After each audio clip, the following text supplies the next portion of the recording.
center. Game plan sick, target under the weather. You know what we doing? I need that all expense paid inclusive. I'm the plug, so I'm plugged into it. About money like with Jewish white Christmas. I'm Scrooge, bitch. My mood is on cruise ship. If you ain't tuned in, you ain't vibing with my moon man. I move shit like Kerry. I'm the cold truth, Fletcher Reed, Jim Carrey. Everything movie, that mean the price varies. Need that designer cream shit and all Ben and Jerry's. Cream get the money like 36 chambers. Baskin Robbins shit, 31 flavors. Keep it moving. I can make things move. I can make things move. I can make things move. I can make things move. Everything on me.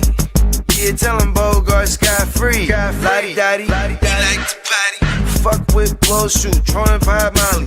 Kurt, I carry weight, move packs like a dolly. And I stay fuming, clock me doing Godspeed. Business booming, back-to-back trips, moving multiple units. Got mules, got universal soldiers, getting money for sure. Yeah, we ain't shrugging shoulders. You think I'm lucky getting over, made it far, cause I'm a sharp, fuck a 4-leaf clover. On my 89, minus the flat top. Getting packs off, smoking on the cash crop. Money talk, if you're broke, then you can't talk. Play a never-ending ball game, Sandlot. I can make things move. I can make things move. I can make things move. Getting money when I land there. Smoking all loud so I can't hear. And if your boys bring the noise, all y'all pussies getting scraped pap smear. Codeine got me leaning, pizza. Put your boy on point, pyramid of Giza. I'ma rock like this till I'm an old geezer. No pizza parlor, but we deliver pizzas. Ask Uncle Sam, I'm taxing. Look, ma, no hands, telepathic. I can make things move, I'm carefully calculated when I make these moves. I run shit, don't let me get loose. I'm all about my decks, trying not to get goosed. Keep it moving.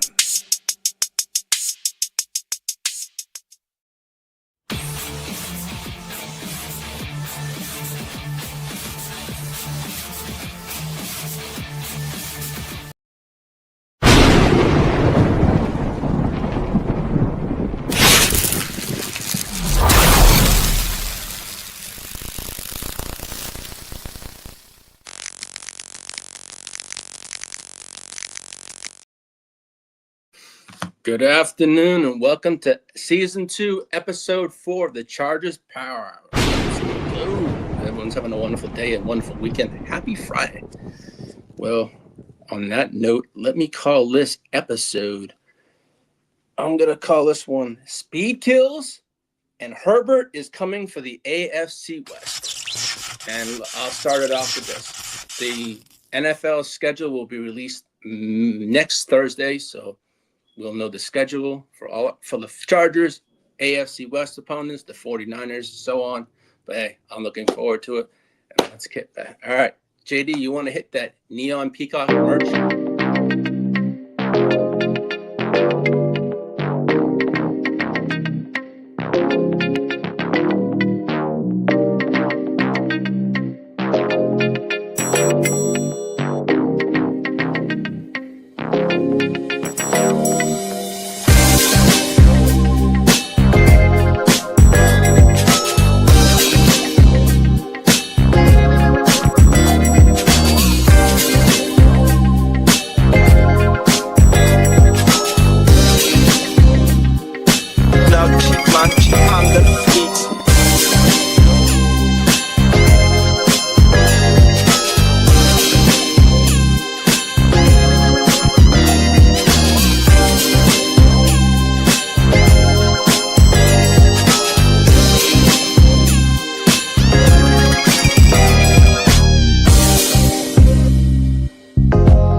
Out to the channel sponsor and the sponsor of the show, neonpeacockmerch.com. Before we get into it, I mean, Peacock's got it all over there. He's got custom hoodies, custom t-shirts, hoodies, hats, coffee mugs, drinkware, pillows, framed artwork. Hey, if you can't wear it, can't drink from it, can't hang it on your wall, there's no other better artist than Peacock that does it all. I mean, he has an upcoming sale that starts, it's a Memorial Day sale, $13 tees, up to 40% off everything. Starts 5/18 at 10 o'clock in the morning, Central Time, and it ends on 5/26 at 5 p.m. Central Time. That's 40% off everything. That's the Memorial Day sale. So head on over to neonpeacockmerch.com. Click on the subscribe button to put your email in there, and you'll be all set with all the sales and all that stuff. But as I said, head on over to neonpeacockmerch.com. You can get your Lightning Lad shirt. There's everything you can get on there and then you can just contact Peacock if you want anything custom made. He'll do it for you. He does it for us. He does it for anyone, but he does some fantastic work. Amazing artist, an amazing friend. But then again, head on over to neonpeacockmerch.com. All right, let me get to the drift of today. All right, JD, want to pull up that Speed Kills picture, please? All righty. Well, this one is going to be Speed Kills, segment 1. Okay, so when you look at the Los Angeles Chargers have done this offseason, we know Mike McDaniel's on board, and he loves speed. I mean, it's been crystal clear. We aren't building a pure game. We are building a offense with pure ground-breaking speed. And you go out in the draft, you got Brendan Thompson, who's a speedster, one of the fastest wide receivers in football, and if not the second fastest in the draft at a 4.2640. And then you add Keaton Mitchell. We know his speed, what he did with the Baltimore Ravens. I mean, who's already proven he's got elite home run speed at a running back position. Now, all of a sudden, we're talking about a roster that features the second fastest wide receiver in the entire NFL based on his 40-yard dash time, and you got Keaton Mitchell. Hey, shout out. Hey, welcome to the stream. And then that's just not speed. It's intentional roster construction from the Chargers. I mean, Mike McDaniel loves speed, so we got Keaton Mitchell in the offseason in free agency from Baltimore. And then we got Brendan Thompson. So this speed is going to be on both sides. It's going to be nice from the wide receiver position and the running back position. I mean, because speed like that changes everything. It addresses the defense. It stresses the defense horizontally and vertically. Forces safeties to back up, linebackers to hesitate, corners to play cushion, one missed angle, and it's 6. It's a 6, but who knows? But where it gets more interesting here, the exact type of offense and the DNA you expect from a Mike McDaniel, someone in the Mike McDaniel offense. We saw what he did with A-Chain. We saw what he did with Tyreek Hill. So as they make comparisons to Brendan Thompson, he's technically the Tyreek Hill of our offense with the speed. So we're going to go with that. I mean, Mike McDaniel is a coach who has built his entire systems around speed, motion, and creating space. I mentioned that a bunch of other times on shows. But if the Chargers are even hinting at the kind of philosophy Mike McDaniels is going to have, teams are going to have a serious problem on their hands because of the speed that we have. We haven't had the speed in a while. It's been a long time since the Chargers. Hey, welcome to the stream. Yeah, you're welcome. This is the exact, I'm saying, because at the end of the day, it's simple. Speed kills. And I'll say it again. Speed is going to kill. We haven't had that speed on this offense. Yeah, we've had a few here and there, but speed at a 4.26 40 and a running back, this is going to be a fun offense. I mean, it's going to be a fast offense too. And now the Chargers aren't just fast. They're dangerous. I mean, it's looking like that. And then it's going to be a fun, fast-paced offense. And I look at it this way. I know they wanted to add a wide receiver like a Keenan Allen. I don't personally, I'm going to get to it now because I don't think he fits the offense now because of his speed. And then to me, you look at the Brendan Thompson addition. I don't know. I could be wrong. I know he could be used, signed as a veteran presence. But really, if we're looking at an offense with speed, I really don't think Keenan's going to fit it. But who shall see? I don't know. I haven't seen anything at all about Keenan Allen. But so, JD, you want to pull up the Bill from the trenches. Here we go. Let's talk about the biggest issue that led this team back last season, and it was protecting Justin Herbert. Y'all know I talked about how many times each week he got hit. How many times I was literally like, come on, we need an offensive line. Well, Justin Herbert was sacked 54 times last year. Yes, I said 54. He was top 3 in the league getting hit last year and sacked. That's not just a stat. That's a problem. It's also a problem how you get your quarterback from not being available playing also. And exactly why the Chargers fans were loud all season long and demanding a change. And we got that. I remember I was stressing all off season, I want an offensive line. Protect, protect, protect. Well, ask can you shall receive. Well, Chargers fans got that. Now that the front went all in the way some fans wanted, not quite, but let's be real. They put in some serious work to reshape this offensive line. In the free agency, we got the pieces here and there that fit the scheme for Mike McDaniel. Then in the draft, we got 4 offensive linemen. From left to right, man. You start with Rashawn Slater coming back. Your anchor, your cornerstone, your elite blindside protector. That's a guy you trust, and Justin Herbert protects. Behind him, you got the intriguing depth of Travis Burke. 6'9" monster came out of Memphis. The Chargers, they traded up. They got him. Versatile, upside. And then when it comes, remember I mentioned it maybe 2 shows ago, we got Isaiah World. He is not going to play this year, but next year, he's going to be on the pup all year, but that's a position I needed next year. We already taken care of that. So let him heal up this year. He was recovering from a torn ACL, but long-term, it's not just long-term. It's an upside pick also for the future. And at left guard, big changes. We lost Zion Johnson, and then in comes Trevor Penning. Well, I'm not sold on the Penning, but I know that's not going to be true. I think Penning is basically a depth piece for us, along with Kawede Asawaki and rookie Jake Slaughter. So Jake Slaughter is probably going to slide into where Penning would play at left guard. So he would be a depth piece just in case there's an injury. That's what I feel. But it should be Jake Slaughter that's going to slide over to the left guard. And then it gets interesting. Then there's real buzz that Slaughter could slide inside and make an early impact. If that hits, you're looking at a young athletic guard who can also play backup at center. He is going to be our center of the future, Jake Slaughter, but he can play left guard. So it's going to be multiple positions. What I've talked about on the show many times is when we draft players, get players that can play in multiple positions, because we always have the injuries. So it's going to be easier. And then, as I said, speaking of the center, that might be the biggest upgrade on the entire line. And that was Tyler Biadasz.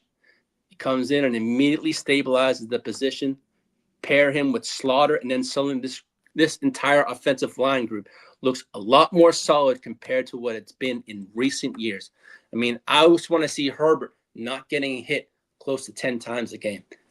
If we can cut that down drastically, it'd be great, because we saw last year, as I said last year, we had a total of 16 combinations on the offensive line. That led the NFL, I believe, last year for any team. So, and I know I mentioned this morning, Peacock said, wow, you all beat us. I said, yeah, we were up there with you all. But Biadasz is going to be a huge help. No more Bradley the Clown Bozeman. And then at right guard, it's all about competition. You got Cole Strange, Logan Taylor, and then you also got Ben Cleveland, who I missed out. Yeah, it's up, Brendan. Yeah, our O-line, Brendan, compared to last year, it's a lot different. It's confusing, but remember, we're going to get Alt and Slater back, so our line is going to be there. Yeah, it does confuse me too, but I'm waiting till camp comes, then the depth chart comes, and then I can have a better idea of who's playing where and what's going to go on. But no, at least, I know center last year was a horrible position for us, Brendan, and that was bad. The Clown was the worst, and that's why I called him the Clown, because every time Herbert was hit, he was either missing a assignment, whatever. So it's last year. But I forgot we picked up Ben Cleveland last year too. So that's going to be 3 guys. Yeah, it's true. But Yeah, you all took care of your offensive line too. That was very impressive what y'all did. That was nice. But yeah, as I said, we got Ben Cleveland. So that's 3 guys battling it out that may not be flashy, but it's deeper, more competitive, and that matters. As I said, we didn't go out in free agency spending at Neiman Marcus. It was like thrifts. It really was like scheme fits, and we didn't really spend much. I mean, we spent, it was like Biotish was our biggest prize in the free agency, I felt. And then you got Cole Strange here and there. But then you look at right tackle. This is a huge one. The return of Joe Alt. That's a foundational piece for this offense. We know what Justin Herbert is. When Joe Alt is in that lineup, he's not hit. That man has a clean jersey. And that's one thing. When you saw him in that lineup, Herbert wasn't hit.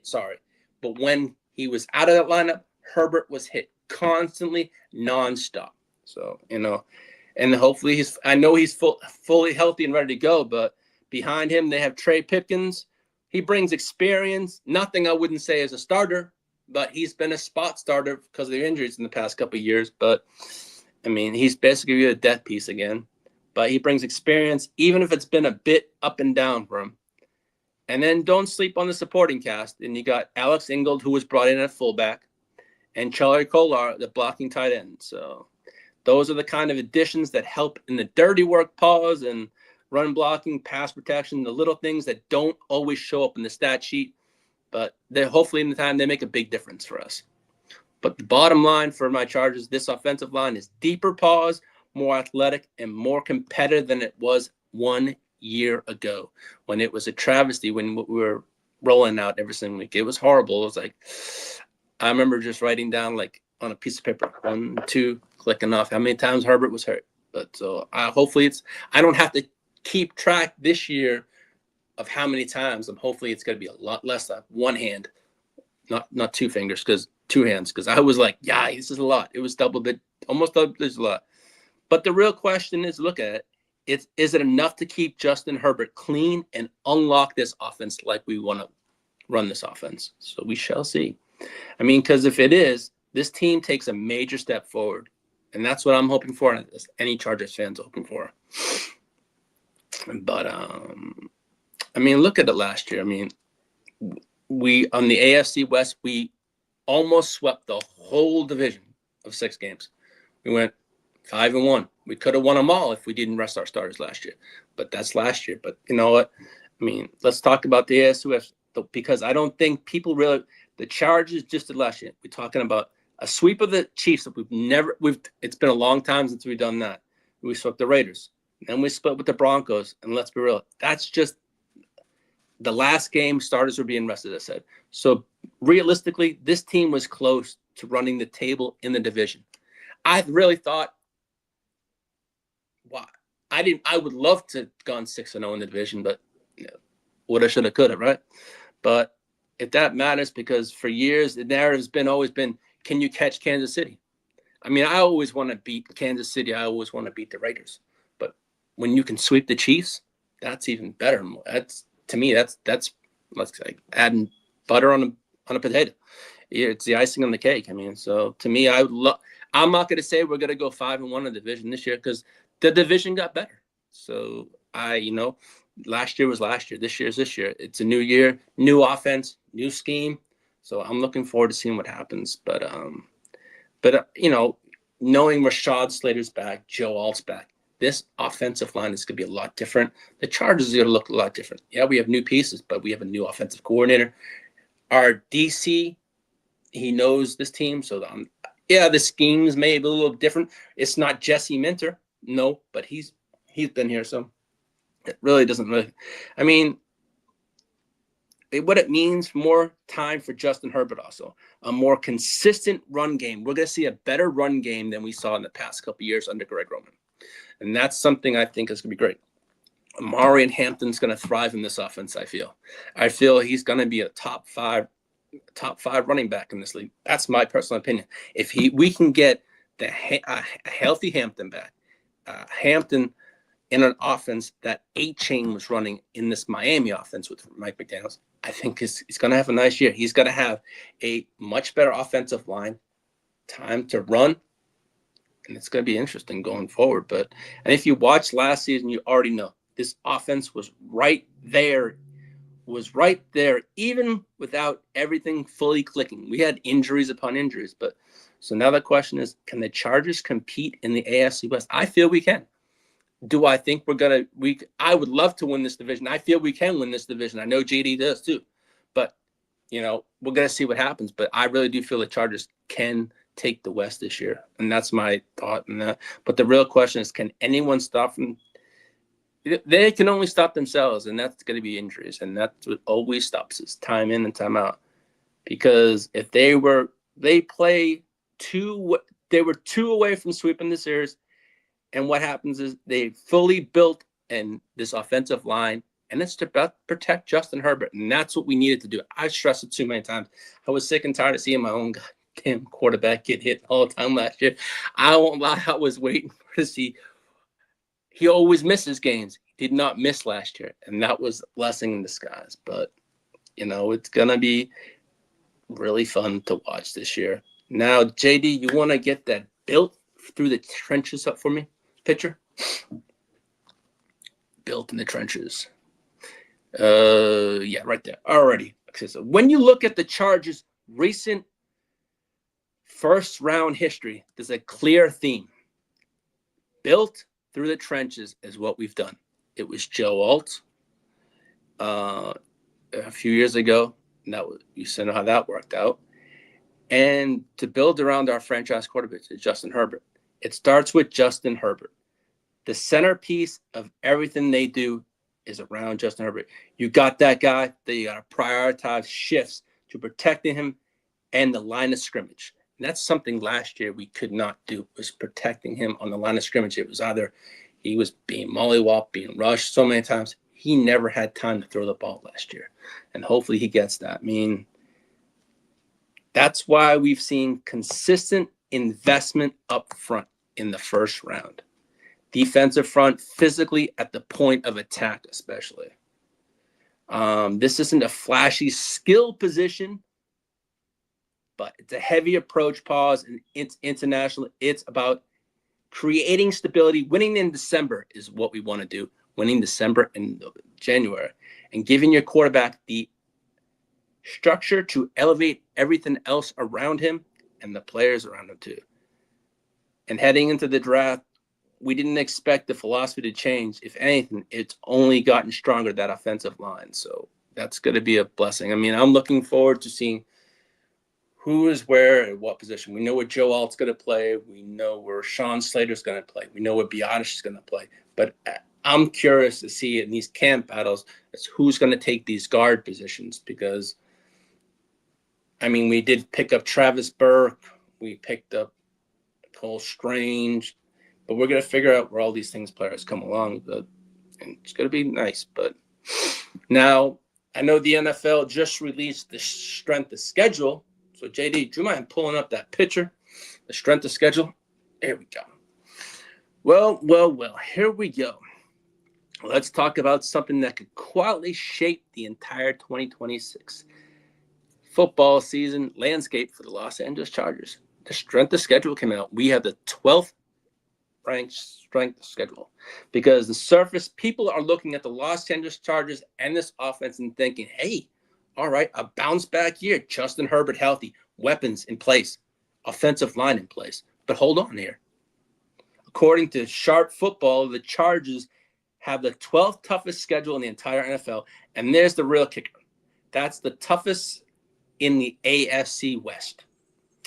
Let's see. Let me break this down for you. The Raiders got the 14th, the slightest easier. Broncos, the 20th, way easier. And the Chiefs got the 23rd, even easier. So it goes Chargers and the Raiders, Broncos, Chiefs. So that's on the strength of schedule for the AFC West. So, but hey, can't complain. Everyone's dealt the schedule every single year, strength of schedule. So we just got to go from there. But so while everyone else in the division is catching up a bit of a break, the Chargers are walking to a grind. We got a tough schedule this year. I ain't gonna lie. You got the world champs. You got the San Francisco 49ers. You got the Rams. that division's no joke. So we know what they did last year, and we know what the 49ers are. And the shout out to the Bang Bang Niner gang. They got all their players coming back from Bosa. They got everything coming back. So they loaded up. So it's going to be good. But the Chargers are walking into a grind every single week, I feel. I mean, it's going to be a gauntlet of a schedule this year. And I think in the next episode down the road, when the schedule comes out, which is going to be next Thursday, I think I'll make my prediction what I feel we can be record-wise. But right now, that really not makes no matter. So wait for the schedule to come out. I know what we did in the draft. I know what we did in the free agency. I don't know what additions we're going to make. I mean, that will come out camp cuts and stuff like that. But if you look at this division might come down to who survives the schedule, not just in talent, but if the Chargers can overcome this. And that's the injury bug. And I swear to God, I'll say it all the time. That injury bug is a curse. We're cursed every year with that. But that tells you everything about how dangerous they really are. But seriously, for me this year, I'm not going to say, oh, we're going to go this far. I'm going to be taking, hey, I always put my expectations high. I feel we can win the West. Don't get me wrong. But this schedule we have is a difficult one this year. But, I do like some of the additions that we have made, and I'll lead that into the next topic I'm going to talk about. JD, you mind pulling up the Travis Burke picture? All right. Travis Burke, 6'9", 300 plus pounds, came from Memphis. Now, this is a player who we traded up for, and the more and more I look at it, he's going to probably play tackle, which is going to be nice. But let's get one thing straight about the Los Angeles Chargers trading up for Travis Burke from Memphis. That wasn't a luxury move. That wasn't let's see what happens pick. No, this was a legit pick. That was for protection, and protection we needed for Justin Herbert. I think Travis Burke, Brandon, to answer your question, is going to play one of these guard spots. And I think the other one possibly could be Cole Strange. But we don't know about these camp battles. I mean, that's why I said there's players that got to fight it out for these spots. But I really do feel Travis Burke is going to be one of them, and probably Cole Strange the other, and then everything else. I don't know how dominoes are going to fall. But I think that this is the protection that Justin Herbert has needed. If you look at the last two seasons, our offensive line has been straight rabosh, trash. It hasn't been, besides you look at Joe Alt and Slater. Yeah, but everything else has been nothing. It hasn't been. So the front office technically took in what happened last season and said, we have to protect Justin Herbert. Well, Joe Ortiz, Jim Harbaugh, and the Chargers, they went, what's at stake? You got Rashad Slater and Joe Alt back, the two cornerstone tackles. That's fantastic. Both coming off significant injuries, and behind them, Trey Pipkins, who has battled durability questions throughout his career mainly. He's hurt here and there. He's got something going on. So, I'm not sold on always him. So what do? You take a gamble on Travis Burke, and you don't just cross your fingers. You go out there and get insurance. And Travis Burke, we end up getting. And that as I said, we did trade with New England. We got 3 picks for number 55. Those 3 picks that we got, we used the correct way. And he was one of them. So this is what I'm looking forward to. I know I remember saying, oh, man, we went 5 draft picks. We ended up with 8. And 4 of them were offensive linemen. And I was happy as pie. I know a lot of Chargers fans were so ecstatic when 50% of the draft picks were on the offensive line. That was showing one thing. It was protect your investment. Because don't protect your investment. Basically, it's giving up calling it today. You got to protect Justin Herbert. It's like you got to protect any kind of quarterback. Get an offensive line. The Texans did that. They did that in the draft too. They have upgraded their offensive line tremendously. So shout out to Peacock and Brendan. Y'all did that. And that's one thing I was impressed with the Texans on that. But I'm going to talk about Travis Burke. This guy was a real swing tackle value, I felt. 30 games at left tackle, 16 at right tackle. That's what I said. He can play both positions. So that's what I wanted, was a player that can take multiple positions. This is going to help us. That matters. That's not just protecting. That's experience. He's been there. He's done it. He's done it multiple systems, including zone concepts, and translate directly to today's NFL offense that we run. Now, yet at 6'8", the pad level is always going to come up. And part of the conversation with tackles is built like that is there's one thing, the movement skills. It's kind of hard for big boys, big guys like that, pause, get around. Well, the edge, he plays with it. Finish, he's a nasty finisher. That's one thing I did notice about his tape from Memphis. He finishes off plays pretty damn nicely, and that's a good thing. Something we got to have. We did address the needs that the needs going into this draft. We addressed them quite well, and I was very satisfied. I had to give a grade on our draft. I'd say I'd give them a B-, and that's what I felt. I should have done the last show, but I felt it was a B- if I looked at our total draft. That was my own thought. But when you combine that with the pro-level coaching background, you're talking about a player who doesn't need a red shirt year. He's got a fast runway and a fast motor, and it's a game-ready depth piece. So, again, this wasn't about an upside alone. This was about making sure if anything goes wrong up front, the Chargers don't fall apart because he's got those multiple positions he can play. And that's going to be great. And you know what? As I said, I just hope the Chargers don't fall apart again this year on this offensive line, because 16 combinations last year, that was pretty bad. And hopefully we don't run into that situation again. Hopefully we filled all these needs of depth pieces, and we have all the necessary pieces for that. God forbid if that does happen. I don't hope it happens. I don't want that to happen, because I feel with a healthy offensive line, a healthy Justin Herbert, a healthy Hampton, this offense is going to be a nasty offense and a fun offense to watch, and also having fantasy football this year. You know, to me, I mean, we built this team, and it's built. I feel we built this defense, and it's built. And do I think it's a championship defense?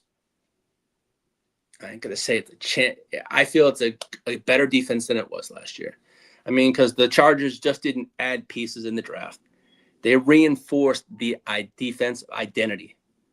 The front is deeper paws, more flexible, and it's far better equipped to survive a full season of injuries. We got a lot of depth pieces this year. This is a beautiful thing we never had last year.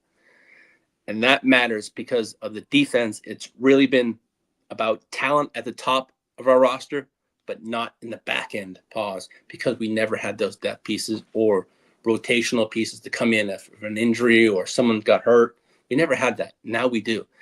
And now we'll see about that happens when the rotation kicks in, because we can go two on some positions. We can go 2 or 3 deep, which is nice pause. And that's really nice. Our front, this is now not just a mediocre unit.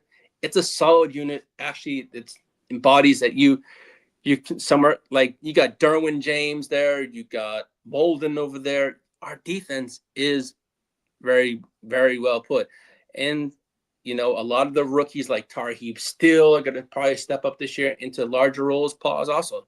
So a lot of these rookies that we drafted a few years ago that were starting lots of games last year, had all those reps last year and played during while we had injuries.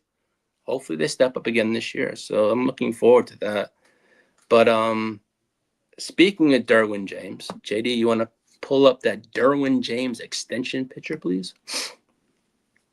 There we go. Alrighty. The man that pretty much can do everything on our defense. Well, extension talks have been heating up. They said after the draft, they were going to discuss a new extension for Derwin James. Let's talk about it. It's one of the biggest stories that was brewing this offseason. They were talking about before the draft. Oh, we got to worry about Derwin.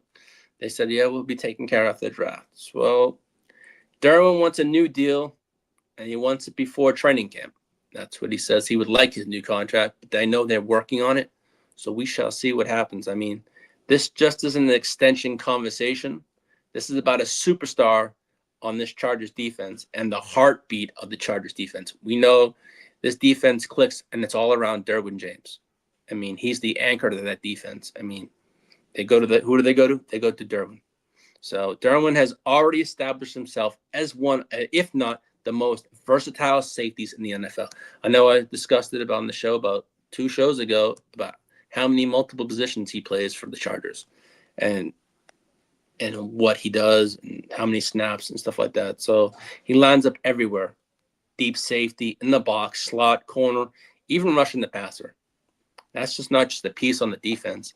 He is the identity of that defense. So, now he's looking to get paid like it. And we have the money. But I'm interested to see how this contract. Reports are that James is pushing for an extension before the camp opens, and the Chargers are opening to get it done.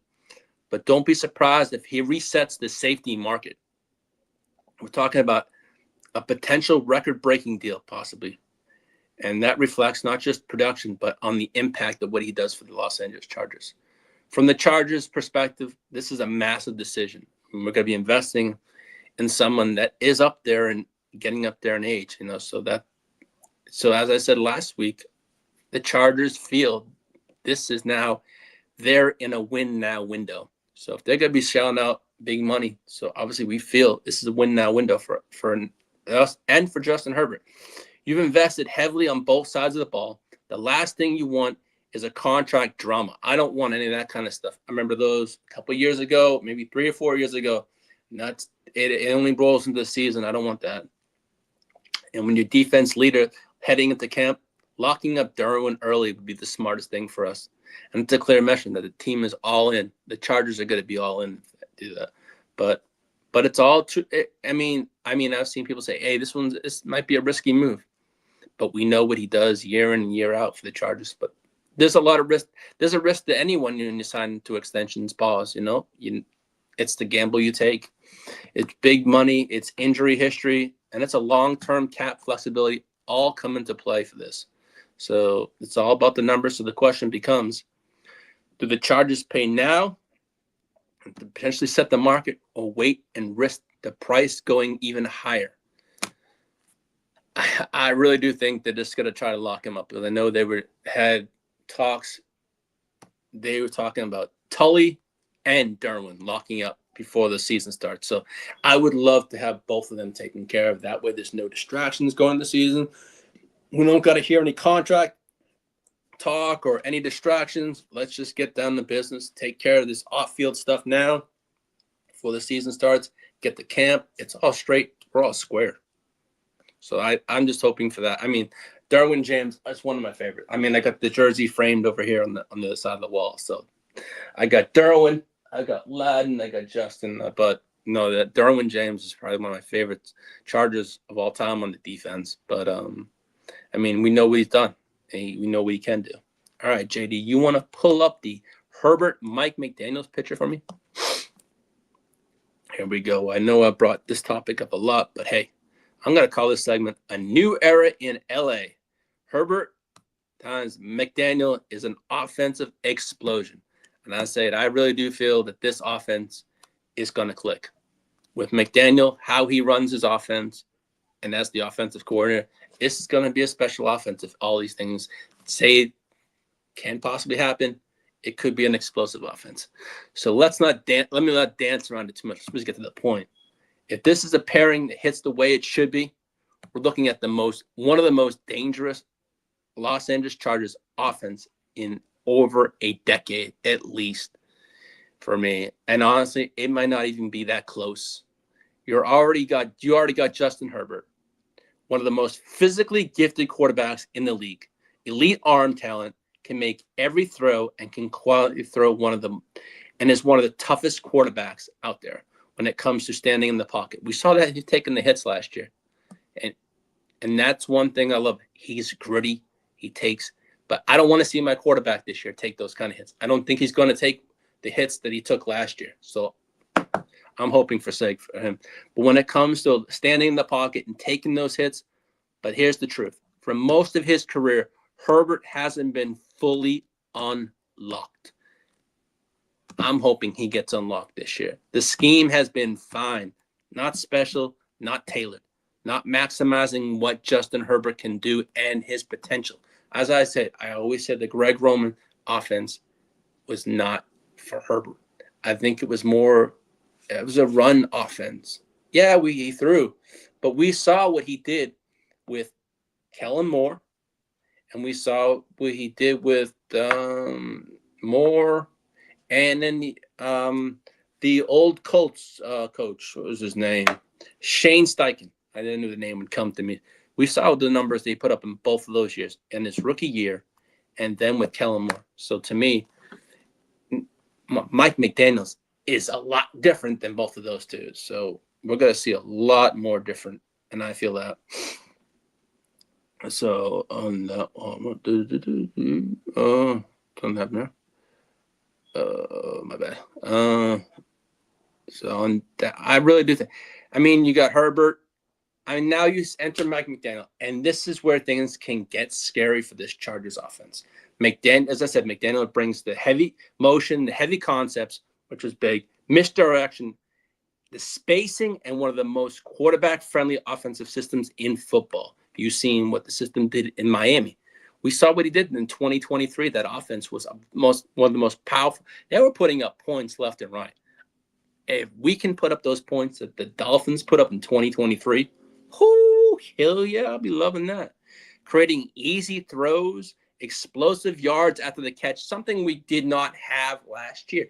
Now I'm hoping Ladd, QJ, and this offense, this wide receiver room, we have the pieces. Why not always come into play? I mean, after the catch, consistently putting defenses in conflicts. That's not by accident. That's by design. Mike McDaniel is going to draw up plays for this offense that's going to be fun to watch and keep them on their toes. And I think that's going to be the fun part about is how he manages each game and schemes up things for this offense. This is going to be fun. Now imagine that system with Herbert's arm. We're not talking about Tua. We're talking about Justin F. and Herbert. Not Tua. I'm El Concusto. No, we're talking about Justin F. and Herbert. So I'm looking forward to that. And I ain't lying. As Mike McDaniel said in an interview, he's looking forward to working with a quarterback that can throw deep downfield and what he feels. I mean, he's been on the other side of Justin Herbert. I remember the Miami game, was it last year? He did it right in front of Mike McDaniel's face. Herbert was almost sacked, got out of the pocket, tossed it, Ladd McConkey touchdown, win the game against the Dolphins. Dolphins right in front of Mike McDaniel. So he's seen it firsthand. He knows what Justin Herbert can do from the other side from being a coach. So looking at it that way. But we're talking about an offense that can run, attack every oh my God, I can't even talk. I mean, pre-snap motions, forcing defenses to reveal coverages. I just told you before. And then you got the quick game concepts that Mike McDaniel loves to run to get rid of the ball out fast. I mean, I feel because Justin Herbert last year didn't have time to get the ball out fast enough last year because of the offensive line. And then as I hopefully get Herbert this year now in this offense, gets to tape a lot of deep shot paws down the field because we have with Ladd, QJ, Brendan Thompson, KLS, Trey Harris. It's not like we don't have an adequate offense. We have a decent offense and a fast offense too. And as I said, deep shots that Herbert can hit better almost anyone in the league when he has the time. He is one of the best deep throwers in the league, I feel. And I've heard many other people say he is, but he doesn't have the time to show that. And hopefully this year he gets that time. But as I say, play action that actually matters. We're going to see it this year, hopefully. And there's the key difference from the past Chargers offense. It was more about efficiency meets explosiveness for the Chargers. But we're going to see something we haven't seen from a Chargers play caller in a while. So I'm looking forward to seeing what we can do with this offense and all the things we've done in the offseason.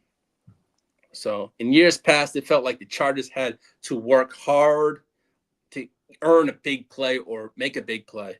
Now with McDaniel, big plays are manufactured, and hopefully they come fast and they come often.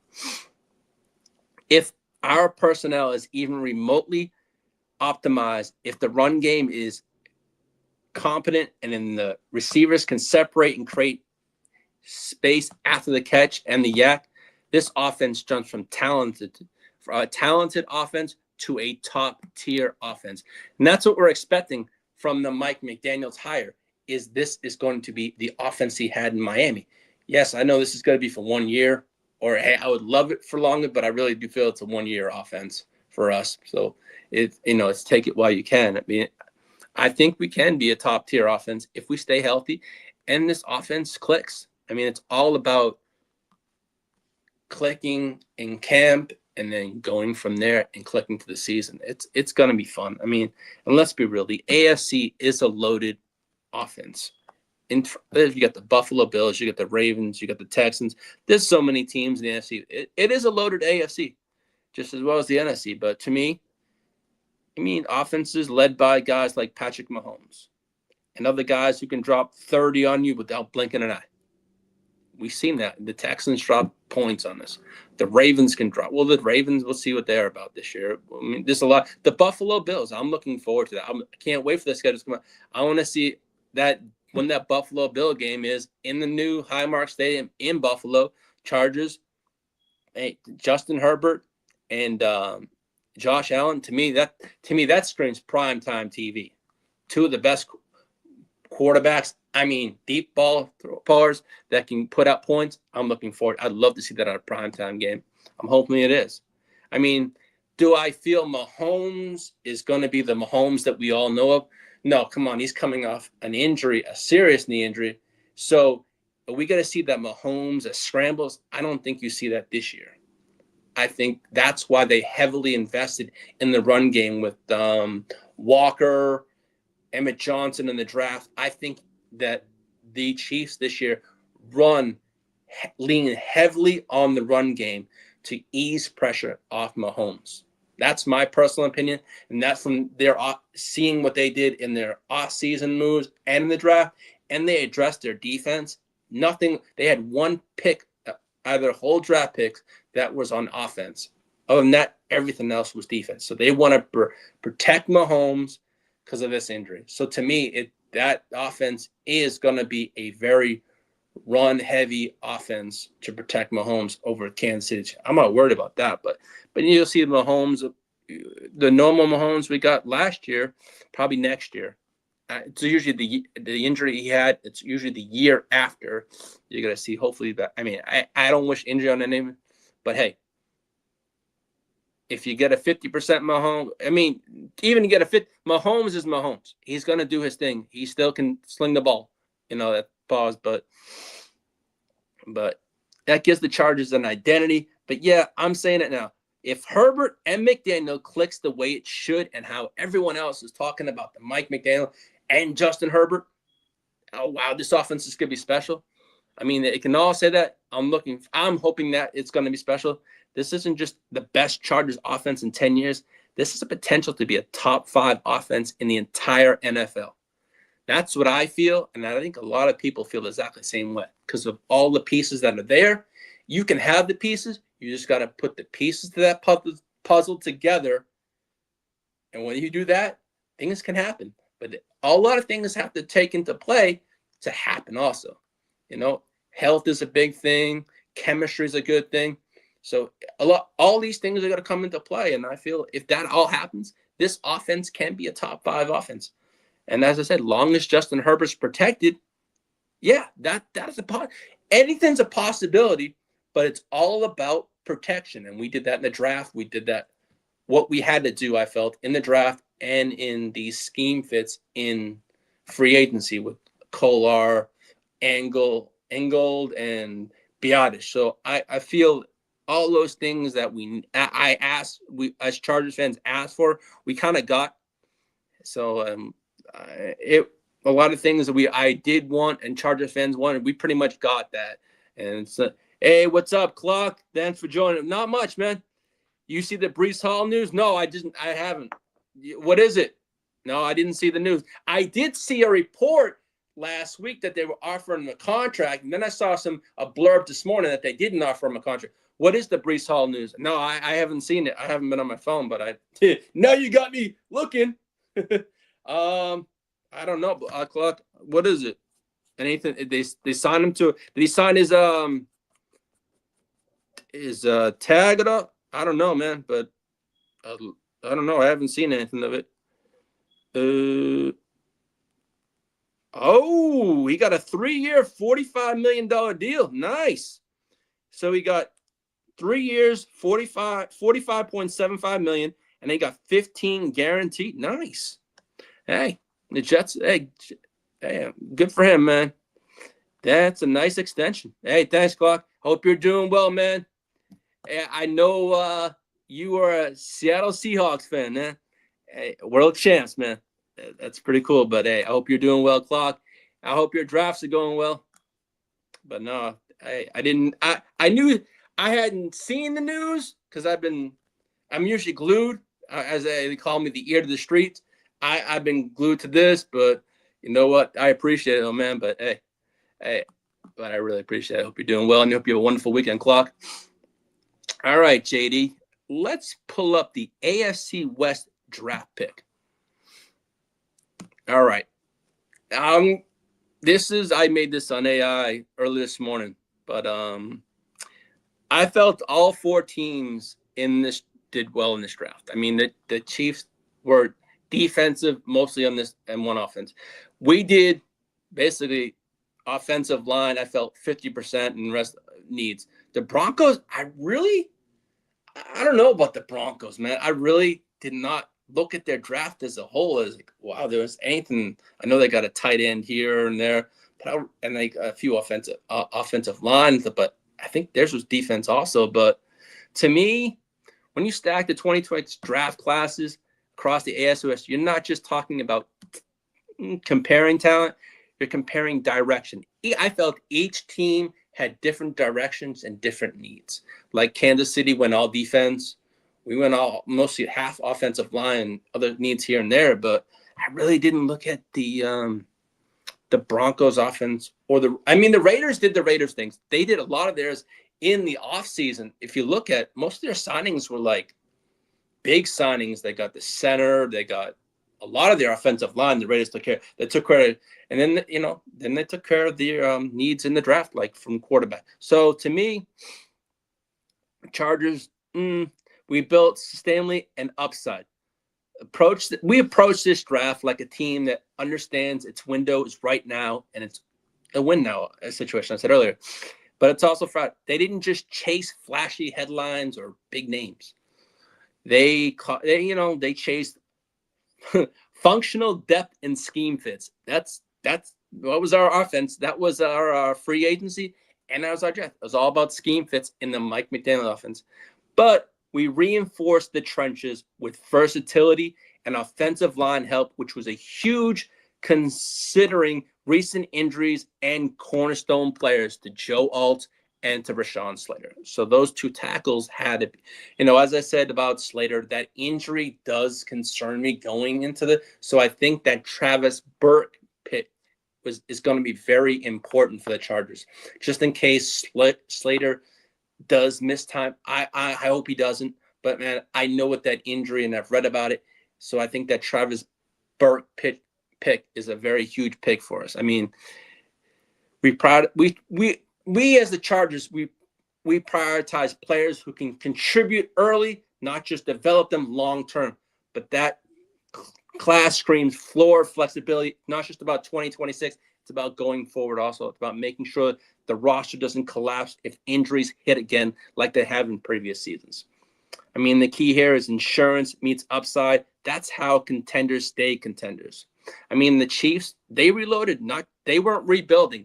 They reloaded on the defensive line. I mean, if you look at from everything, they really didn't add speed. Well, they did that in free agency with Ken Walker, but they kept the offensive explosive intact. But they got a lot of good pieces over on that defense. I mean, there was a couple names that It's like, okay, wow.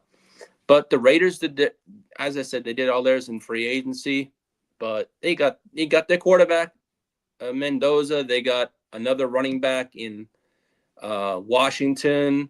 I mean, they targeted physicality and toughness, especially on their defense, and players that bring attitude and tone setting ability. They got a couple nasty players for the offensive line. But then again, they had to build around a line for Mendoza. But the only thing the Raiders didn't address is the wide receiver position. That's the only thing I now, who knows, they may do something, but I'm not sold on the Raiders offense. But then again, they do have Brock Bowers and all that kind of stuff. They have Alvin and Gentry. But to me, I thought the Raiders would get like a wide receiver in free agency that would stand up. But I didn't follow what they did. I just knew what they did in the offensive line and all their big free agency things. So to me, but as I said about the Broncos, a lot of their players that they got in the draft were all system fit. There was never no star players or big names. It was mostly system fits, just like the Chargers did on scheme fits for us. So I felt the Denver Broncos, they drafted players tailored to their offense and defensive systems. We know they have a great defense, but their offense, we shall see. Yeah, they added Waddle, but they added a running back here and there. But to me, it's about built around maximizing the current roster rather than overhauling it. So really, a lot of these teams in the AFC West this year was filling needs and filling depth pieces that need. Because you look at it, that everything was done in free agency for the Raiders. The Broncos really had a quiet offseason, I felt, besides Waddle. Other than that, you didn't hear much from the Broncos. So we shall see. But I expect them to be. They are the champions of the AFC West, so it's time to dethrone those chumps. But on that, who do I felt the best draft?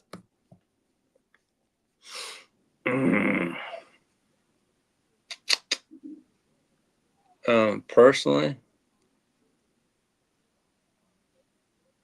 of course, I'd say the Chargers because we got offensive line, but I think what we know Kansas City does each year, they did get a lot of help on defense. I mean, I haven't looked at the players, but from what people say, Kansas City killed the draft. I mean, I felt we killed our draft too, but I'm always going to say that being a Chargers fan. But I think it's a toss-up between the Chargers and the Chiefs. I mean, the Raiders did their thing. They got Mendoza. We knew all along going in, the Raiders were going to get Mendoza. That was their priority. They cooked that. Now, the Raiders are building for the future. I mean, I'm not saying I think they're going to be a much improved team this year. I really do. I'm going to say this right now. When I see the schedule, I'll probably give my take on what I predict for all four teams, but and I'll do that. But I really do. I think all the teams in the West improved and fill the needs this year. But, I mean, to me, here on my Chargers, while it's, we did am I going to expect immediate impact from these players? Maybe this year. I just hope there's some turns like Travis Burke. There's certain players that I'm really looking forward to seeing. I'm looking forward to seeing Brendan Thompson on the offense. What Travis Burke does. This players, but the more and more I dig into these players and look into them, I'll do more of it. But injury to me, a lot of the Chargers draft was drafted was more of insurance purposes for players getting hurt. If you look at injury insurance especially on the offensive line. Now, I'm glad we did that because but we also got more physical presence on the offensive line. That was a huge thing. Was our physical presence last year? Teams would just blow us over. Pause. They just walk on over us. Now we have bodies that 300 some odd pounds, 6'8", 6'9". Big bodies, pause. That's something we didn't have last year. And the key is, can we stay healthy? I hope so, because I'm looking forward to it. I mean, a lot of these players that we did draft were scheme versatility players across multiple positions. And that's what I always was stressing. We can get players in this draft that can play in multiple positions and versatile in multiple positions. That's what we needed. Because in a division of especially the AF, where margins are razor thin. I mean, the Chargers year in and year out, the last 3 years have played so many 3-point games. If it's with Kansas City, if it's with Denver, we played, I think, each year, the last 3 years, almost four to six games decided by 3 points. And to me, those games that can be decided by 3 points, if they go the opposite way, that's what I'm hoping we flip the tide this year and take those 3-point games, not as losses, but as wins. So that's what I'm hoping for this year. So to me, and as I said, about a healthy offensive line, right? Now, I'll tell you one thing. On the next segment, the GOAT said it all. JD, I just said it right there. That's the picture I need, the GOAT. And you know I'm not a Patriots fan, but Tom Brady said this. JD, you want to pull that picture up? The GOAT one? Well, Tom Brady said Justin Herbert can be in the MVP conversation if he has a healthy offensive line. Keyword, if he has that healthy. I'm hoping, because seriously, I feel if Justin Herbert in this offense has the healthy offensive line, he can have an MVP season. Now, hopefully, I'm hoping, cross my fingers, and I'm a Chargers fan, so of course I'm going to say that. Anyone's going to say that about their quarterback, if it's Brock Purdy, the Texans quarterback, CJ Stroud, etc. You're obviously going to back your own quarterback. That's my guy. I'm going to back him.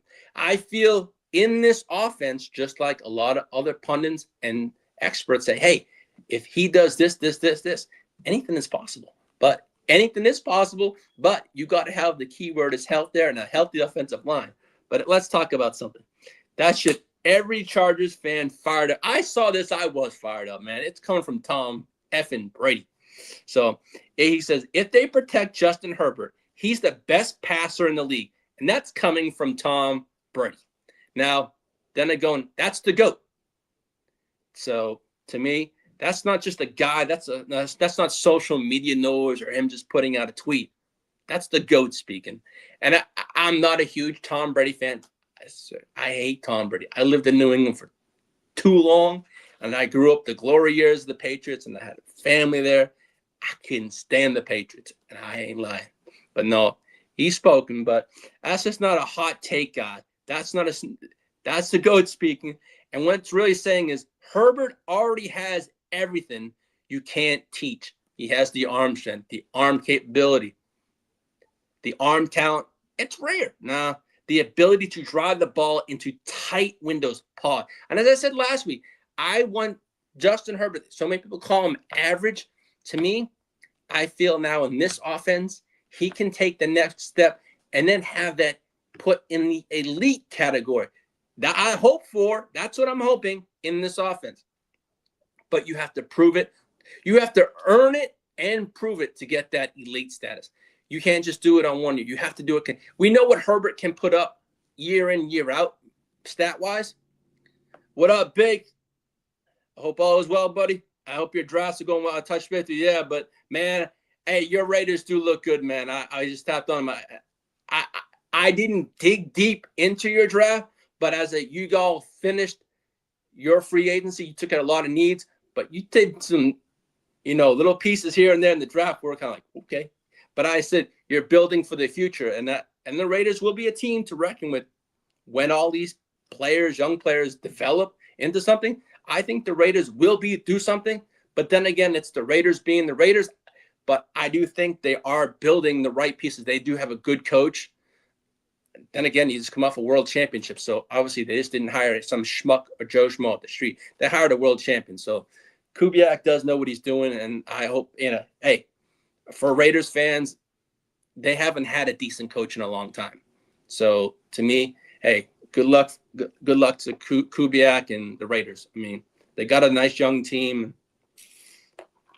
Who knows what they can develop into something. They could be something special in time. So as I said, to me, you look at the composure, even when things break down. That's a franchise quarter. That's DNA that Justin Herbert has. It's in his DNA. He loves to throw the ball.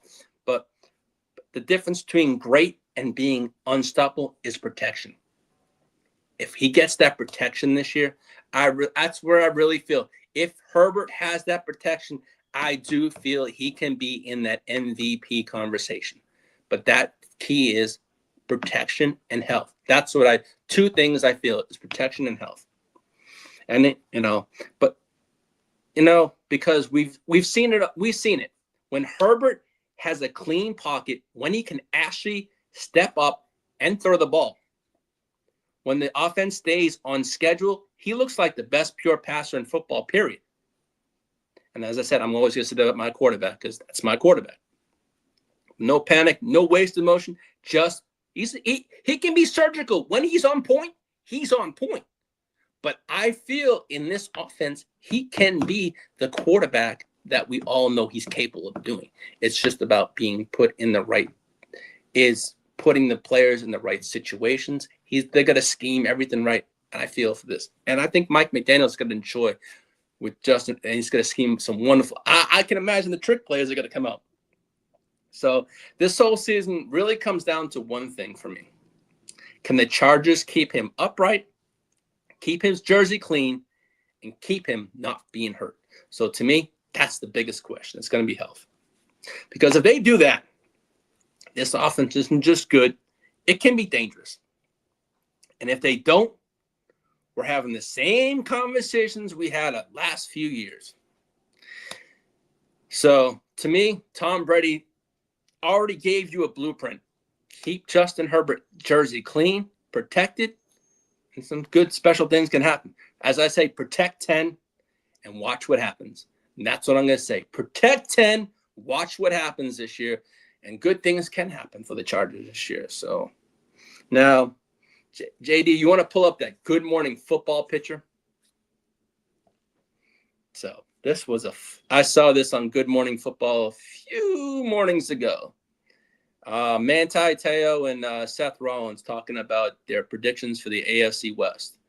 I think one had the Chiefs come in first and the Chargers. They both had the Chargers second place. One had the Chiefs and one had the Broncos winning the division. So we shall see. I mean, we got Manti and we got dropping their way too early AFC West predictions. I mean, if it gets interesting, both of them actually have the Chargers finishing in second place in the division. So there you go. Manti, come on, you're a Charger, you bum. And you had Denver, the donkey's asses coming in first. Come on, Jay, you want to put that up for a second? Yeah, that's crazy. That was nuts. But Manti, Denver, Chargers, Chiefs, Raiders. Then Seth Rollins loves his Bears. Chiefs, Chargers, Broncos, Raiders. You know what? That's why I put in the picture. Way too early predictions. We're not even at training camp. Send me Jamaica. Yo. Oh, and nice guys, huh? Yeah, now that the draft is over, Bakes, we see, because I think I did address my quarterback need. I think I drafted Mendoza over in nice guys. So I think I may have solved my quarterback spot, but we can talk, buddy. I'm your Huckleberry. Yeah, but it's all good. I mean, I do think the AFC West this year is going to be a fun division to watch this year. It's going to be, I'm looking forward to it. As I said earlier, we're not going to get the Mahomes we're normally used to seeing. We'll get that next year probably. We're going to get the Chiefs. We're going to get a Chiefs offense, but we're not going to get the Mahomes. Are we going to see Fields on the field a little bit? I don't think so. They said Mahomes is going to be ready. But I also read this morning that Kansas City is not going to rush him. But we know Mahomes is going to want to be out there week one. So, and as the Chiefs do want to protect him from himself. So we shall see. Are we going to have Patrick controlling it, or are we going to have the Chiefs saying, hey, let's hold back? But I do think we could see Mahomes on the field. I don't think we see Justin Fields. Come on, Justin Fields. Yeah, they signed him as a precaution just in case they need him. But I do think we see the Mahomes on there. I mean, I'm looking forward to seeing what Denver does with Waddle. I'm seeing if Bo Nix can take a step forward. Come on now. Bo Nix can trip over his own doopy ass ankles. They're all like, dude, they're not straight. They're like this. If you look at a picture of him, a man's a walking like, I don't know what I say it. I'm gonna save my height for the season because I'm gonna try and get better at that. I'm gonna try and I know Bakes. I'm gonna try. Shout out to PB&J. What's up? Thanks for joining me, man. But no, I'm just gonna. I'm trying to tone it down a little bit because I do have guests from other podcasts coming on from the Chiefs, a Chiefs podcast, and I'm gonna try and hold back my hate a little bit, but I know I can't hold back completely, and that's the first. I have to try. I can try, but I can't promise. That's something I've known that's gonna be a fun thing. But hey, Bakes, I want to hear what's your prediction for the AFC West. I'd love to hear. Bakes, you're in the chat. You're a Raiders fan. I know you love your Raiders. I know I have the Raiders probably right now without seeing the schedule, probably 6, maybe 7 wins. That's just my take from the Raiders. I think you've upgraded many different positions from you got to have a second year Genty. I think it's going to be special because you guys have an offensive line. So I think Genty is going to have a big year. Long as it's not against us, but then again, you play us twice a year. Well, we're in the same ballpark. I said 6 to 7. So, hey, I mean, I'm not seeing your team, but man, I when the schedule comes out, man, I don't see the Raiders winning 6 games over last year. Yeah, but that's a hell of an improvement. But that offense, as I said, when this offense for the Raiders gets growing together as a young, I think they're going to click and be fine. That's what I'm saying. It can be a scary offense. And now that you have a qualified coach, not an old man like my old neighbor, crazy old Pete Carroll, who needs a senile home. I ain't going to lie. You can clip that. He needs a senile home. It's time to get out of the game, Pete. You and the kids go bye-bye. So, JD, you want to pull up that undrafted free agent picture? All right. I remember mentioning a few players that I was happy that we were able to get in the – what's up, Derek? Salute, brother. That's my brother, Derek. He's a diehard Cowboys fan, so shout out to him. The Cowboys had a wonderful draft. I know Derek's excited about Caleb Downs. He's excited about his Cowboys. He's got George Pickens back. He's all locked and ready for the season, and I know Bakes is ready. I know Derek's ready. I know Dennis. I know Bogey. I know you're all ready for Vegas, man. We're not that far away. We're only a couple months away, and we'll be in Viva Las Vegas. So, yeah, let me get to those undrafted free agents. I know I was kind of excited about a couple of the players that we did pick up. And I know one of them was Isaiah World, who I mentioned earlier. So the Chargers may have I'm ready too, man.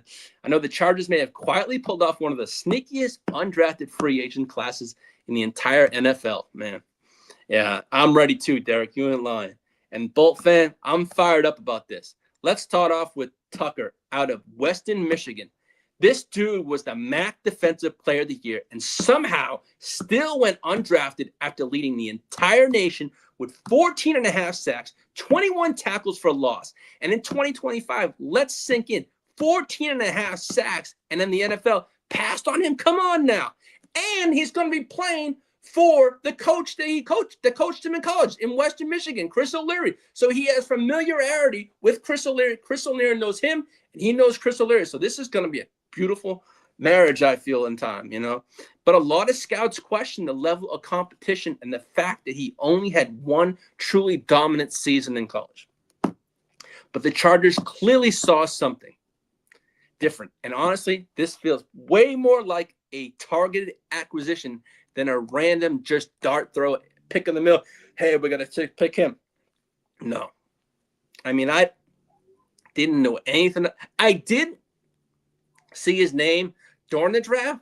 I saw names that from Western Michigan, that he was connected to us due to Chris O'Leary. And I didn't think anything put 2 and 2 together. Because Tucker played directly under new Chargers defensive coordinator, as I said, Chris O'Leary at Western Michigan. O'Leary already knows exactly what kind of player he is getting. So this is going to be helpful from going from college to the pros. He knows how he plays. He knows what he needs to work on and what has to be done. So he's taking it from one level to the next. So I'm thinking this is going to be a great marriage, I mean, we're looking at about a player that's 6'2", 247 pounds, high motor edge rusher with a violent hands, relentless effort, and elite production. He forced fumbles last season and posted a 93rd percentile pass rush grade. The Chargers even gave him $287,000 guaranteed, which basically is late round draft pick money for an undrafted free agent. So obviously the Chargers did see something in him, or Chris O'Leary had this player circled. Hey, if he's not drafted, we have to get this player. So, hey, that tells you as an organization believes he has a real shot to make the roster and contribute right away. I would love that. I mean, he's going from college to almost he knows the system, so it's not going to be a huge learning curve. He's going from college to pros, but Chris O'Leary is going to know how to get this. So this one may end up being an absolute steal if he gets healthy. And this is who I said was Isaiah World. I remember mentioning him before the draft started as a player I would like to draft. In the draft, we didn't have to. We got him undrafted.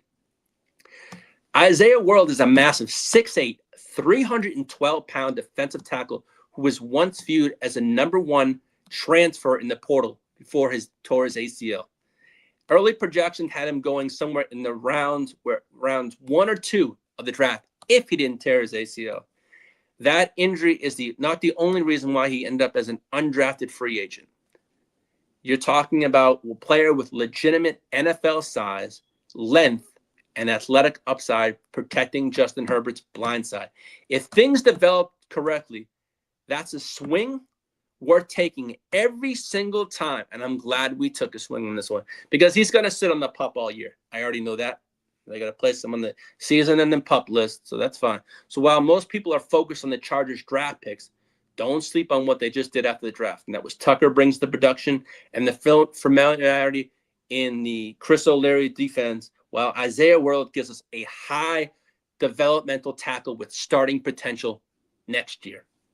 As I said earlier, that's one need we don't have to address in the draft next year. We already have that as an undrafted free agent. So these are the kind of moves that smart organizations make at the margins, and the Chargers may have just found 2 legitimate gems that the rest of the NFL overlooked and surpassed. So on that, I'm pulled up. I was so happy with the draft and then the free agency, because I was watching the social media team what they're posting. Everybody was on the phones calling these undrafted free agents, man. I'm looking forward to seeing them. But now as for Chargers news and notes. Now, I know we lost Owe.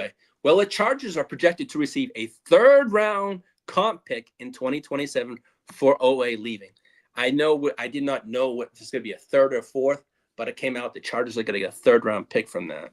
Now, as for the Chargers offensive tackle Travis Burke, who I mentioned earlier, he signed a 4-year, $5.5 million rookie contract. Oh, now I saw this blurb today. Junior Colson's spot with the Chargers is not 100% safe. So, due to the injuries the past 2 years, he if he's going to be on the field, he has to really play to get another contract for, or he probably could be on his way out. Now, that'd be interesting. I don't know, and I don't know if Harbaugh does that right away, but we have got a lot of players to fill needs. So if your availability is not there, then obviously, yeah. So the players in the Chargers with the highest cap hit for 2026, Herbert's going to be 46.3. Derwin James is at 24.6, but with the extension coming pause, we shall see that cap number could fluctuate. Rashawn Slater's at 23.8. Khalil Mack's at 18. Joe Alt's at 9. Deontay Jackson at 8.5. Elijah Molden, 7.9. Yeah, JDU on the clock. Okay, yeah, we're almost done there, Jarek. So, yeah, Dalvin Thomas, and then Tully, 6.2. But that contract, I believe, is already worked over. Yeah. Now, on that note, I thank Bolt Up, everybody. Thank you for joining me for Season 2, Episode 4. Thank you, everyone in the chat. Keeping it lit. Keep me busy today, man. I ain't gonna lie. I love it when it's busy so I can interact with you all. But, man, I thank you, Bakes. Thank you, Clock. Thank you, Derek. Thank everyone that joined me today. PB and J. Let me see. Clock. Brandon. Anyone who I missed, I appreciate you all for tuning in today. Hey, make sure to tune in next Friday for episode 5. But hey, have a wonderful rest of your day. Thank you for joining me. And I'll see you next week, and have a wonderful weekend. Hey, next week we'll have the schedule before the next Power Hour. So hey, I'm gonna dig into that thing. But I know over on the Gen Wealth, we're gonna have a schedule show. So stay tuned, and also stay tuned for Wake Your Game Up on Tuesday and Friday next week. So I'm gonna be bringing out a lot of stuff for NFL and everything else. But on that note, I hope everyone has a wonderful weekend. And Derek, until next time, my buddy, I'll see you all later. Peace.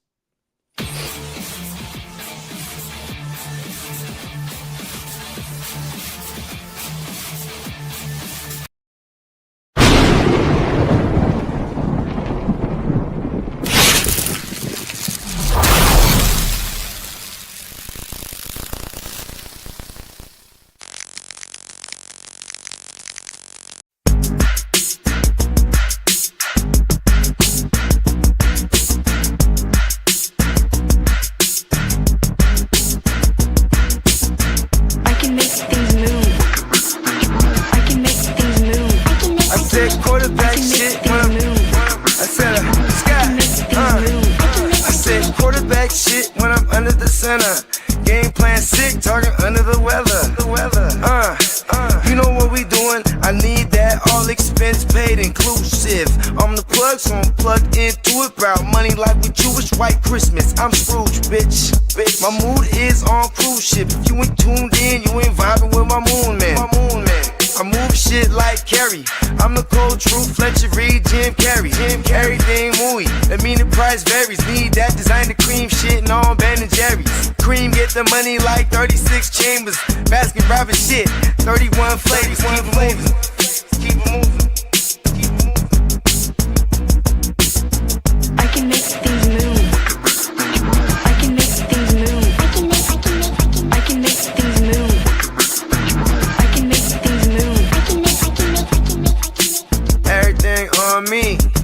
Yeah, tell him Bogart scot-free. Lottie-dottie. He like to potty. Fuck with blow shoot, trolling 5 Molly. Heard I carry weight, move packs like a dolly. And I stay fuming, clock me doing Godspeed. Business booming, back-to-back trips moving multiple units. Got mules, got universal soldiers, getting money for sure. Yeah, we ain't shrugging shoulders. You think I'm lucky getting over, made it far, cause I'm sharp, fuck a 4-leaf clover. On my 89, minus the flat top. Getting packs off, smoking on the cash crop. Money talk, if you're broke, then you can't talk. Play a never-ending ball game, Sandlot. I can make things move. I can make things move. I can make things move. Getting money when I land there. Smoking all loud so I can't hear. And if your boys bring the noise, all y'all pussies getting scraped pap smear. Codeine got me leaning, pizza. Put your boy on point, pyramid of Giza. I'ma rock like this till I'm an old geezer. No pizza parlor, but we deliver pizzas. Ask Uncle Sam, I'm taxing. Look, my no hands, telepathic. I can make things move, I'm carefully calculated when I make these moves. I run shit, don't let me get loose. I'm all about my decks, trying not to get goosed. Keep it moving.